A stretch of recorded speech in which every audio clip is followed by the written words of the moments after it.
All right, let's jump right in. Welcome to this explainer, where we're unpacking a really classic story that absolutely nails how unlikely alliances are built. We're looking at a beautifully simple narrative today called The Reciprocity of the Small and the Strong. Now, at first glance, sure, it looks like your standard run-of-the-mill fable. But when we actually break down the mechanics of what goes down, it reveals some seriously profound truths about leverage, survival, and the hidden, sometimes literal, value of the relationships right around us. So think about this. What actually happens when a clever, lonely predator comes face-to-face with its natural prey? It's a question that really sets the stage for a fascinating look into survival, our own built-in biases, and totally unexpected bonds. Because, normally, the rules of nature are pretty strictly defined, right?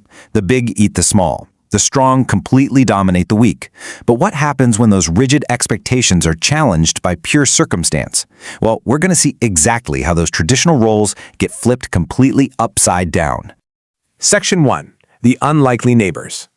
You know how they say location is everything? Well, sharing the exact same confined space, right on the edge of the wild, are two totally mismatched characters. On one side, we have Mino the cat, super clever, armed with razor-sharp claws, but, well, she's always lonely. And on the other side, just chilling in the corner of that very same house, is Moto. He's a tiny, incredibly vulnerable mouse, but he comes equipped with some really sharp teeth. Just notice the parallel biological tools here for a second. Claws versus teeth. They each possess a totally unique biological advantage, even if their sizes are literally worlds apart. Section 2. The First Trial. Okay, so this is where the theory turns into cold, hard reality. While just going about his daily business, searching for a little food, Moto suddenly finds his foot caught tight in a net. And in a state of absolute, sheer desperation, instead of hiding quietly like a mouse typically would, he just shouts loudly for help. He completely exposes his position, taking a massive, life-threatening risk. Hearing these cries, Mino comes running over. Now, let's pause here and think about the natural order of things. A cat finds a mouse trapped and completely helpless. The biological script, basically millions of years of evolution, says this is an easy, free meal. But instead of taking advantage of her natural prey, Mino makes a completely unexpected choice. She actually overrides her basic instinct. Seeing Moto in deep trouble, Mino leverages her own specific biological advantage. Using those sharp claws, literally the very weapons a mouse would usually be terrified of, she actively cuts through the restrictive net. She doesn't just casually ignore him, she actually expends her own energy to set this tiny mouse free. And Moto? He is incredibly grateful, making a solemn promise right then and there. He tells her, "Mino, you saved my life today. I will never forget your kindness." Guys, this is a monumental shift. A life debt is explicitly acknowledged here. A natural enemy has literally become a savior, and Moto commits this huge act of grace to memory. Section 3. The Hunter's Net. So fast forward just a few days later and the power dynamic completely flips. A human hunter arrives in the forest and sets up this massive net specifically designed to catch much larger game. And moments later, it is the clever cat, Mino, who finds herself caught. Just like Moto did, she gets incredibly panicked and calls out for help. The predator has literally become the prey of an even larger force. Hearing his friend's desperate cries, Moto doesn't even hesitate. He rushes over immediately. And here is exactly where those biological tools come right back into play. He uses his tiny but incredibly sharp teeth to gnaw through those thick ropes. The text specifically notes that this took a lot of effort. It was not easy for a tiny little mouse to break a human hunter's net. But through sheer determination and his own unique physical ability, he manages to cut right through that net and free Mino.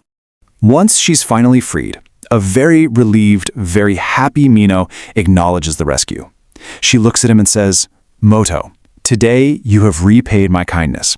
It's a very logical, honestly almost transactional way of looking at the whole event. From Mino's perspective, the ledger is balanced. A life for a life. The debt is officially settled.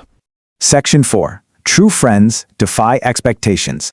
But, and this is absolutely crucial, the story doesn't end with a balanced ledger. Moto's response to Mino's gratitude actually gives us the true emotional core of this entire explainer. He just smiles at her transactional view and replies, "True friends do not count favors. They always help each other." Real alliances, he's pointing out, they aren't some checklist of debts to be marked off.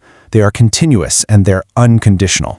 And honestly, this brilliantly illustrates the concept of reciprocity in its absolute purest form. It's this beautiful mutual exchange where the small and the strong leverage their uniquely different abilities to protect and aid one another. Look at it this way. Mino couldn't gnaw the thick ropes of the hunter's net, and Moto definitely couldn't slice the tough fibers of his initial trap. They literally needed each other's specific strengths, the claws and the teeth, to survive their respective crises. The big takeaway we're seeing here is that the ultimate value of an ally is never, ever determined by obvious metrics. True friendship, true partnership, it does not depend on appearance or size or brute physical strength. I mean, think about it. If Maitano had judged Moto strictly by his tiny size, well, she'd probably still be hanging in that hunter's net. Ultimately, what matters most, the true defining characteristic of a truly valuable bond, is simply the willingness to stand by each other when things get genuinely difficult. It's all about showing up in the crisis, exactly like Mino and Moto did against the literal nets that threatened their lives. And because of this mutual aid and this profound newfound understanding, the whole dynamic in that small house near the forest changed permanently. From that day on, the clever cat and the tiny mouse became absolutely best friends.